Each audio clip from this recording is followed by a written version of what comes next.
Je réponds au nom de Fernand Pleuret, militant de l'ANC, secrétaire fédéral de la jeunesse dans le sud-ouest A. Je tiens premièrement à remercier le président national de l'ANC d'avoir mis sa confiance en la jeunesse, qui a initié ce projet qui est Jeudi politique.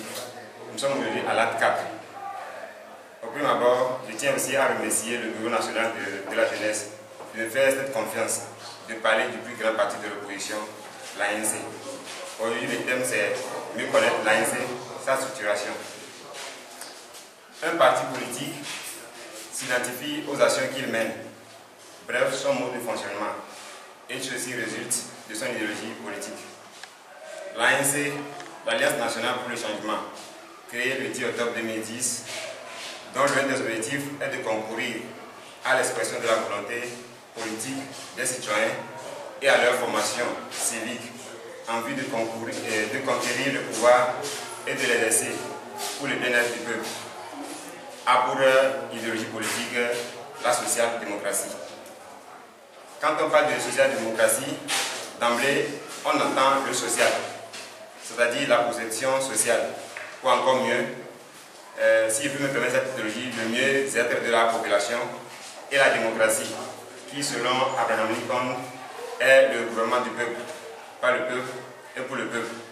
Et donc nous, à l'ANC, nous mettons le peuple, c'est-à-dire l'homme, au centre de nos actions.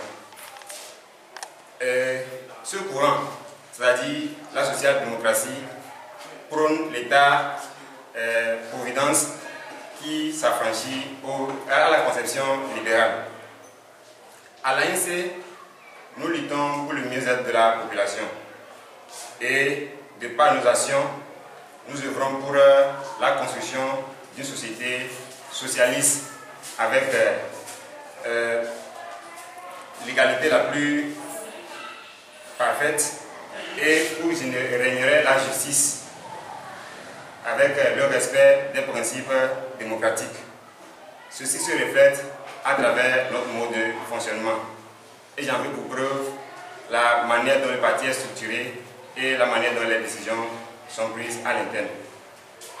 L'organe suprême de l'ANC est le Congrès qui se réunit de façon statutaire chaque 3 ans, qui se compose du Conseil national, des délégués des DNC, c'est-à-dire des dames de l'ANC, et des délégués des JNC, c'est-à-dire les jeunes de l'ANC. Il oriente les actions du parti et tranche toutes les questions qui lui sont soumises par les autres organes du parti.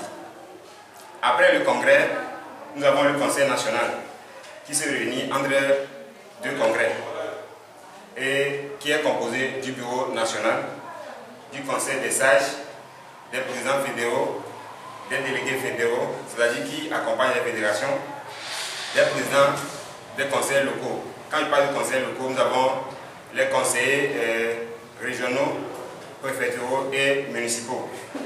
Nous avons le conseil national qui est composé aussi des parlementaires et des missionnaires du parti. Après le conseil national, nous avons le comité politique du parti, le comité exécutif, pardon, qui est élu par le congrès. Le comité politique de l'ANC, par sa composition, illustre le fait qu'à l'ANC, la discrimination est bannie sur toutes ses formes. Si nous prenons la composition du parti, nous avons toutes les ethnies qui sont représentées. Et aussi, nous, à l'ANC, on promet, je vais dire, l'équité genre, ou bien le développement du genre.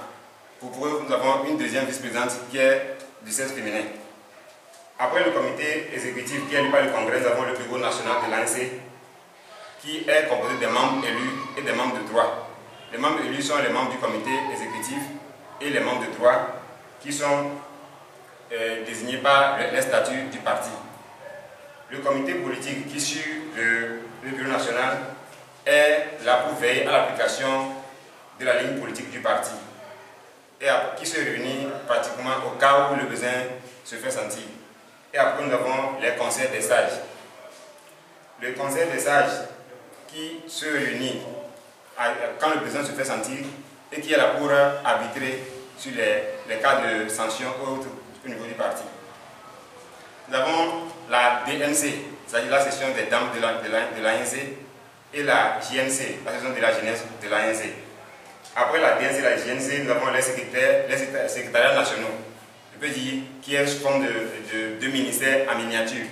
Nous avons plus de 25 secrétaires nationaux à l'ANC qui sont des ministres en miniature, comme je l'avais dit, sont des chargés de mission sur des réflexions et de recherche prospectives et stratégiques sur le projet de société du parti. Nous avons les commissions permanentes, comme la commission chargée à l'implantation, commission chargée à la sécurité, par exemple.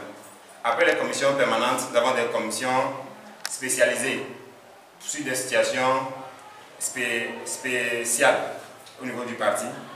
Et après les commissions spéciales, nous avons les fédérations nationales. L'ANC, je peux dire, est le parti le mieux structuré au Togo, puisqu'il a plus de 90 fédérations. Et à part les fédérations nationales, puisque l'ANC étant un parti qui voudrait gouverner le Togo, bien un parti qui aspire à prendre la magistrature suprême, n'a pas oublié ses fils ou bien les citoyens qui sont à l'étranger. Ce qui fait que nous avons des fédérations internationales. Et après, qui sont constituées des sessions et des sous-sessions, comme se fait au niveau des fédérations nationales. Les sessions au niveau de la fédération internationale sont les pays et les sous-sessions sont les villes qui constituent ces pays-là. Sur le plan national, les sessions sont des ressorts territoriaux. Et de ces ressorts territoriaux, nous avons des quartiers qui constituent par exemple les sous-sessions. Et d'après les sous-sessions, je peux dire que l'ANC, c'est comme une pyramide renversée. Toutes les décisions qui se prennent au niveau du parti viennent de ces sous-sessions-là qui leur remontent au niveau des sessions aux fédérations, des fédérations au bureau national et des bureaux nationaux jusqu'au congrès.